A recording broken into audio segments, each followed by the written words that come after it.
Hi, I'm Fuzzy Duenkel. Thank you for your interest in this in-depth educational series that's primarily about our custom senior on-location photography. I'll start with some light stuff before we get into the really heavy stuff, so hang in there. We want to walk before we run.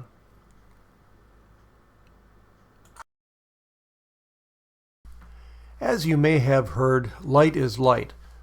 Well, like all slogans, it's not entirely true, but for the purposes of this program, lighting techniques are universal, regardless of the subject you're photographing.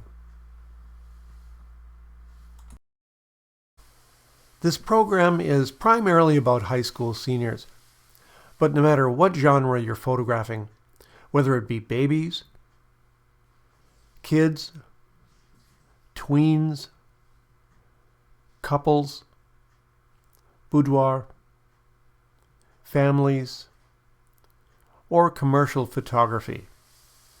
The lighting principles I teach in this program will apply to any of those. And please excuse my changing voice and varying recording quality over the years.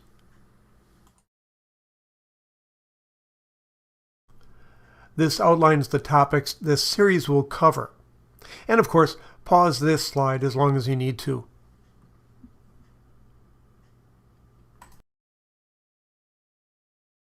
Here's how to get in touch with us. We answer all emails and we'll be glad to help any way we can. You can go through our website, or you can contact me directly at this email address. By the way, this was the last good picture of me.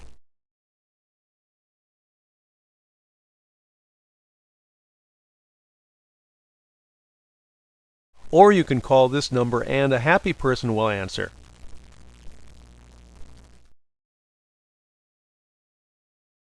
Sometimes I get asked about my nickname.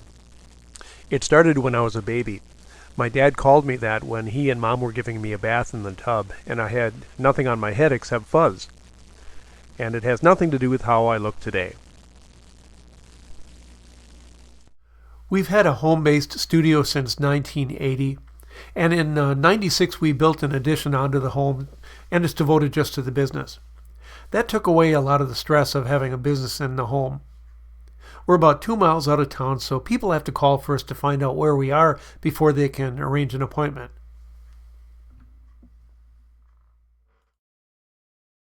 The first room clients walk into is our reception room.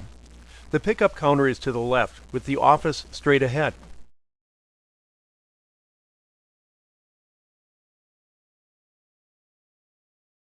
In our office, we use a 65-inch TV for wall portrait sales and a monitor on the desk.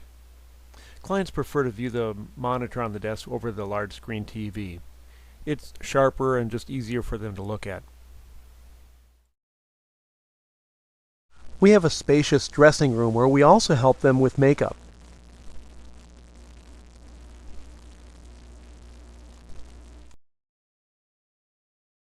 We don't use our camera room for seniors, but occasionally for other purposes. Photographers go through different phases in the never-ending quest for the perfect answer. In the past, I've done studio work with many lights. Now I find that I get enough versatility using from 1 to 3 lights, along with some reflectors.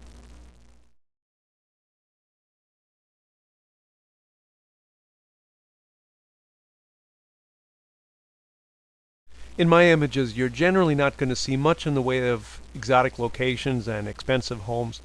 That's because I prefer to work with ordinary people and places, because that's who I am and where I'm from. For those of you who don't know where we are, we live in a very average mid-size Midwestern town with mostly middle-income people.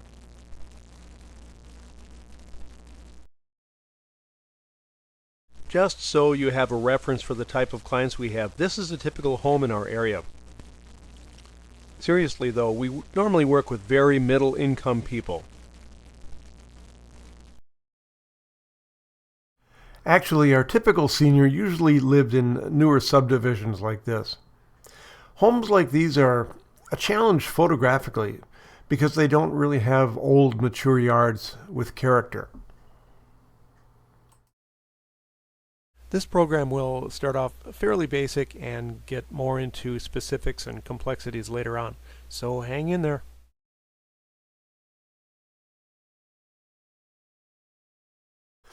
I want to point out that I'm not sponsored by any equipment manufacturers. The devices I'll discuss I've either used at one time or I presently use. The things I'll be teaching with this program are not the things that'll get you rich quick. I want to help you stay in this business, so you won't see any sloppy photography fixes in this program. Another way to stay busy is to have exciting sessions that seniors talk about. Bad example. I'll tackle the concept of creating images that stand the test of time, and even if that's important. Let's take a trip down memory lane from the 80s, and I'll show some things that I did that seem pretty silly now. But that's because they were based on fads of the time. High-key backgrounds were popular at the time, as were the graphic designs and the clothing. So I echoed that in my background designs. I matched color whenever possible. I prided myself on being able to pull out all kinds of colors and shapes to go with the clothing that they had. I latched down to just about any technique that was cheap and offered some flexibility. Z-blinds were part of that process. Dividers were also a part of that era. It could be lit with colored gels. A spotlight flash gave me the ability to project patterns. And it worked for a variety of purposes, such as for musicians. And then there was mylar and slit drape for some more glamorous types of images. Slit drape, along with knowing how to get rich color, helped me to match just about anything. This was a long exposure with a fluorescent light. This was done with 3 separate flashes, and each had a different colored gel. We have to be very careful about using whatever fads are popular at the time. It's not easy to see that a technique is just a short-lived fad, but if you choose to do it, just use it sparingly.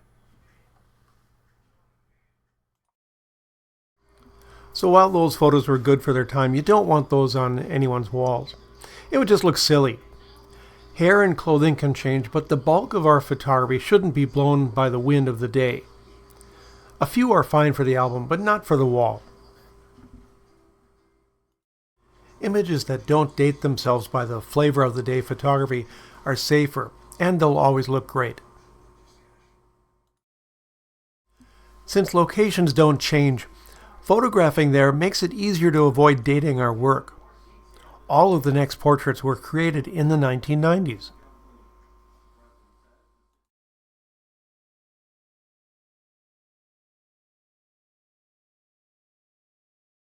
Flowered dresses were popular in the 80s and 90s, and they might be making a comeback, but the main point is that the photography doesn't look old-fashioned.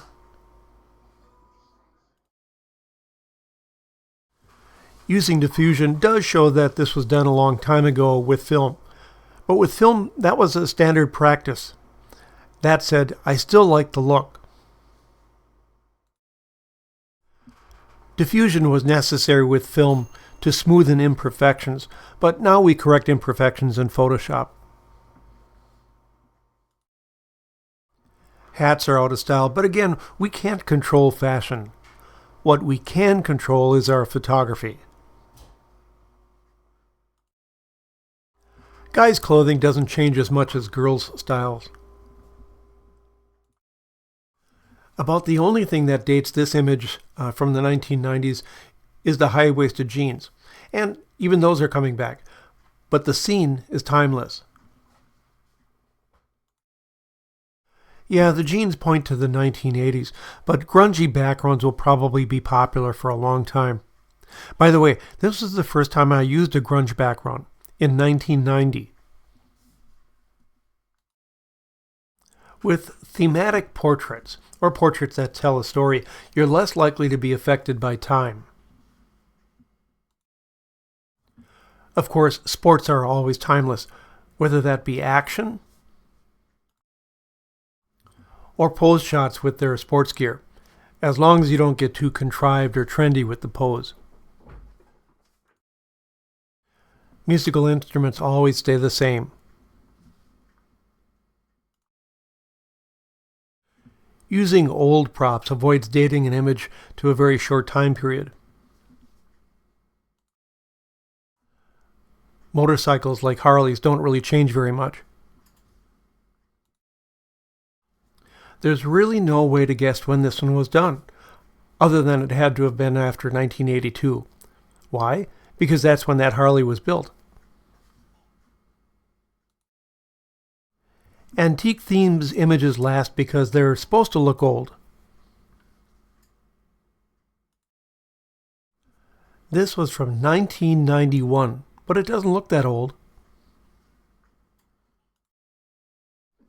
A period costume keeps it in that period. A Hollywood glamour theme hides that this was done in 1994. And sepia is always going to look fine. So in summary, while it's okay to play with fads and stay current, I'd rather not be embarrassed about the portraits that I did long ago. Our clients appreciate that too because I constantly hear how they still love them and that they still look beautiful.